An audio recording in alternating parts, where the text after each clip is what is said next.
Salut tout le monde, c'est Manu. J'espère que vous allez bien, car aujourd'hui on va autant parler de choses plutôt fun que de choses relativement limites du côté du respect animal. Si vous regardez des animés, lisez des mangas ou êtes allé au Japon, vous avez déjà dû voir ces stands principalement prisés par les enfants qui leur permettent de mettre à l'épreuve leur dextérité ou leur chance. Bref, on va parler des stands de jeux dans les Matsuri, alors c'est parti.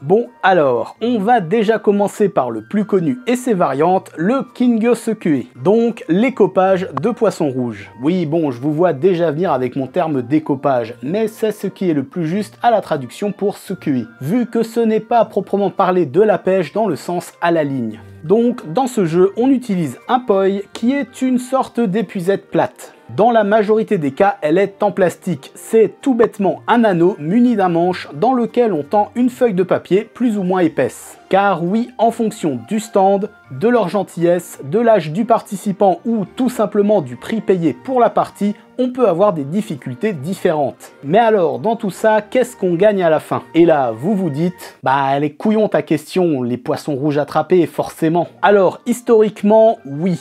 Mais avec le temps et en fonction de l'endroit, on peut trouver des stands qui proposent des lots qui ne demandent pas de s'occuper d'un animal. Dans ce cas, on trouve souvent plusieurs types de poissons qui valent chacun un certain nombre de points. De façon générale, le poisson rouge, c'est la base. Ils sont assez lents et faciles à attraper, donc ils valent 1 point. Et le plus souvent, on ajoute des medaka qui sont des poissons plus petits et plus vifs, et ceux-là valent en général 4 points. Lorsque la feuille du poi est totalement détruite, la partie est terminée. Les points sont comptés et le participant reçoit un lot plus ou moins gros en fonction du nombre de points. Juste pour vous donner l'info que ça existe, il y a aussi la même pratique qui se fait avec des têtards ou de petites tortues. Mais j'en ai rarement, voire jamais vu moi-même.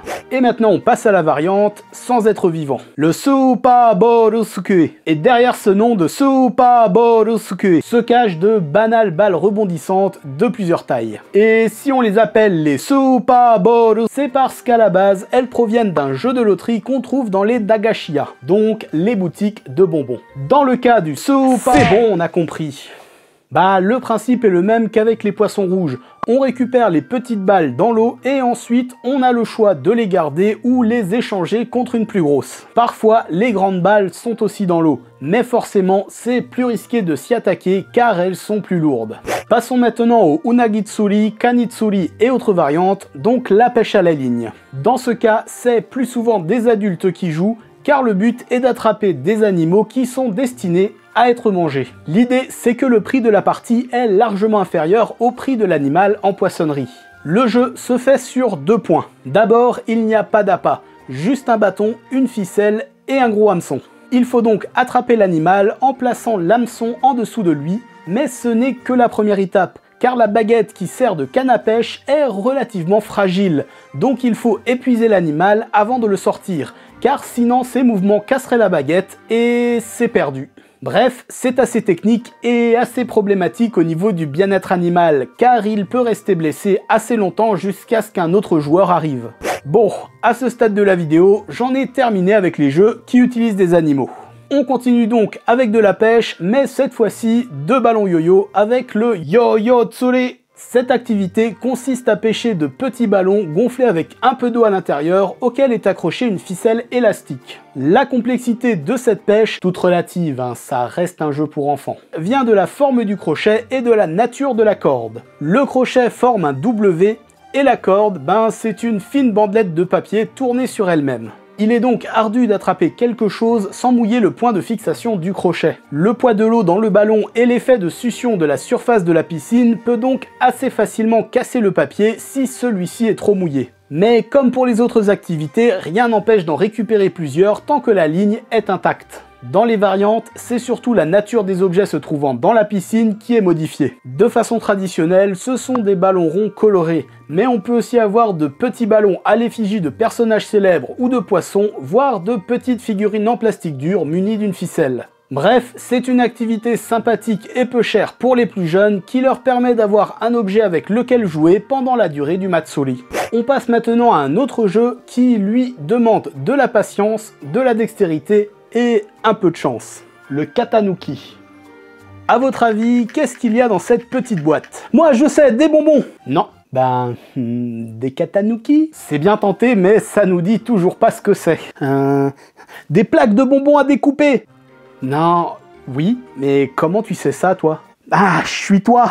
Ouais, c'est pas faux. C'est quoi le point que t'as pas compris? Bref, donc le Katanuki Gashi, qui signifie bonbon à découper, est une petite plaque composée le plus souvent de sucre, de farine et d'eau avec une forme dessinée dessus. Le but du jeu est assez simple, avec un cure-dent ou une punaise, on doit désolidariser la forme du reste de la plaque de la façon la plus nette possible sans la casser.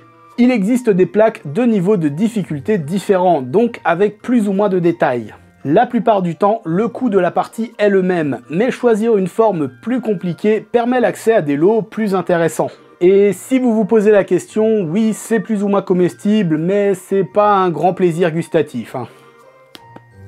Et de plus, les plaques sont rarement produites avec les spécifications légales dédiées à la nourriture. Donc aucun intérêt de les manger, le but est uniquement le défi qu'ils représentent. Et pour terminer cet épisode, je vais vous parler de quelque chose que j'ai beaucoup croisé, le Lucky Ball. C'est un dérivé du jeu de bagatelle qui est lui-même un dérivé du billard et le dérivé le plus récent étant le pachinko. Oui, l'histoire nous dit qu'on est passé de ça à ça. Le déroulement d'une partie de Lucky Ball est extrêmement simple car c'est avant tout un jeu de chance. Il faut lancer les billes à la manière d'un flipper et espérer que celles-ci entrent dans les trous disposés à travers le plateau. Et comme chaque fois, plus on a de points, plus le lot est gros. Dans les Matsuri, on rencontre surtout des Lucky Ball à l'image de personnages populaires auprès des enfants, et le plus souvent, complètement délavé par le soleil, ce qui montre à quel point c'est pas tout jeune et pourtant encore très populaire. Bref, c'était une petite sélection de jeux que l'on trouve plutôt spécifiquement au Japon. Ensuite, la palette est vraiment plus large, comme avec des jeux de lancer de cerceaux, de lancer de fléchettes, et j'en passe. Mais la spécificité des Matsuri japonais, c'est surtout le côté très à l'ancienne de ces activités, qui restent pourtant extrêmement populaires. En tout cas, si vous connaissez vous-même d'autres jeux de Matsuri très spécifiques du Japon, n'hésitez pas à m'en parler dans les commentaires. Comme d'hab, n'hésite pas à t'abonner si tu as apprécié cette vidéo, like et partage si tu l'as trouvée intéressante, et on se retrouve la prochaine fois pour une vidéo voyage. Alors déjà, matane! 私の隣のおじさんは神田の生まれでチャキチャキ江戸お祭り騒ぎが大好きでねじり鉢巻き揃いの浴衣雨が降ろうが槍が降ろうが朝から晩までおみこし担いでわっしょいわっしょい